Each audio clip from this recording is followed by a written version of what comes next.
सोने के मेरी गबनी मारी चयाइले, सीता जी के मनवा के भवलेना। सोने के मेरी गबनी मारी चयाइले, सीता जी के मनवा के भवलेना। सुंदर हिरन नैन बड़े बड़े, फूलवन के पतिया चरे लखड़े खड़े। सुंदर हिरन नैन बड़े बड़े, फूलवन के पतिया चरे लखड़े खड़े। देखी प्रभु राम अचरज लगले करे, सीता जी के मनवा के भवलेना। देखी प्रभु राम अचरज लगले करे, सीता जी के मनवा के भवलेना। सोने के मेरी गबली मारी चयाइले, सीता जी के मनवा के भवलेना। हमरा के चाही प्रभु सोने के हिरनवा, राम जी से सीता कहली बचनवा। हमरा के चाही प्रभु जी सोने के हिरनवा, राम जी से सीता कहली बचनवा। हाथे ले धनुष राम मिर्गा के पीछा करे, सीता जी के मनवा के भवलेना। हाथे ले धनुष राम मिर्गा के पीछा करे, सीता जी के मनवा के भवलेना। सोने के मेरी गबली मारी चयाइले, सीता जी के मनवा के भवलेना। माया के हिरनवा भागी चलल बन में, मारी गिरवले प्रभु मिर्गा एक क्षण में। माया के हिरनवा भागी चलल बन में, मारी गिरवले प्रभु मिर्गा एक क्षण में। लखन लखन के नाम मिर्गा गोहरवले, सीता जी के मनवा के भवलेना।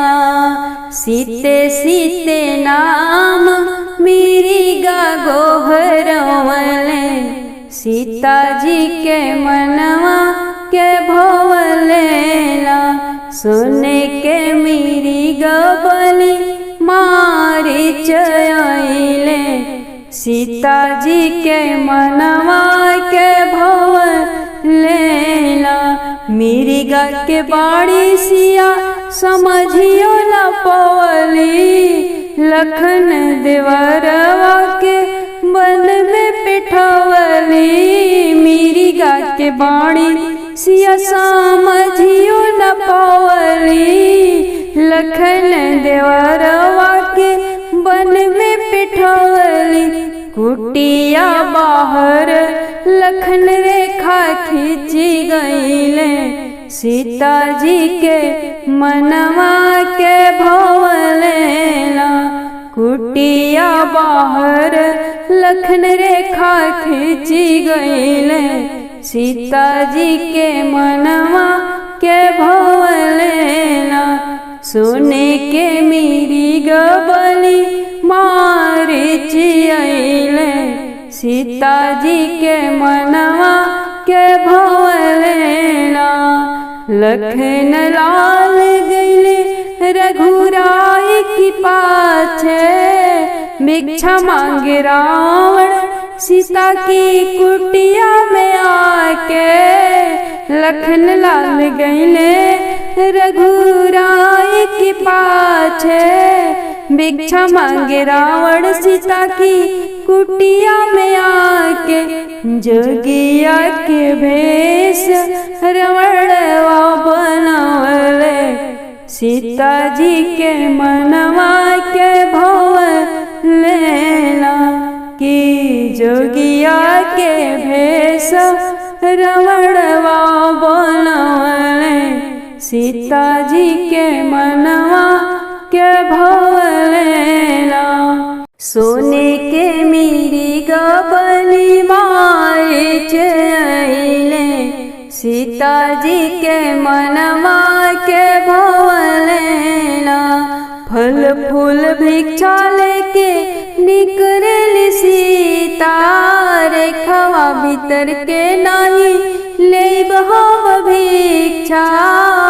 फल फूल भिक्षा लेके निकलली सीता रेखवा भीतर के नहीं लेब हम भिक्षा। कपटी रावण बचनिया सुनवले सीता जी के मनवा के भवलेला कि कपटी रावण बचनवा सुनवले सीता जी के मनवा के भवलेला। सोने के मिरिग बलि मारी चले सीता जी के मनवा के भवलेला। रेखवा बहर अइली जनक दुलारी बहिया पकड़ लिहले रथ में चढ़ाई। रेखवा बहर अइली जनक दुलारी बहिया पकड़ लिहले रथ में चढ़ाई। लंका नगरिया के रावण चली बइले सीता जी के मनवा के भवलेला कि लंका नगरिया के रावण चली भइले सीता जी के मनवा के भवलेला। सोने के मिरिग बलि मारी चले सीता जी के मनवा के भवलेला। मिरिगा मारी जब लौटे दुनु भाई जनक दुलारी कुटिया में नाही। मिरिगा मारी जब लौटे दुनु भाई जनक दुलारी कुटिया में नाही। पापी रावणवा मोसे छल कई गईले सीता जी के मनवा के भवलेला कि पापी रावणवा मोसे छल कई गईले सीता जी के मन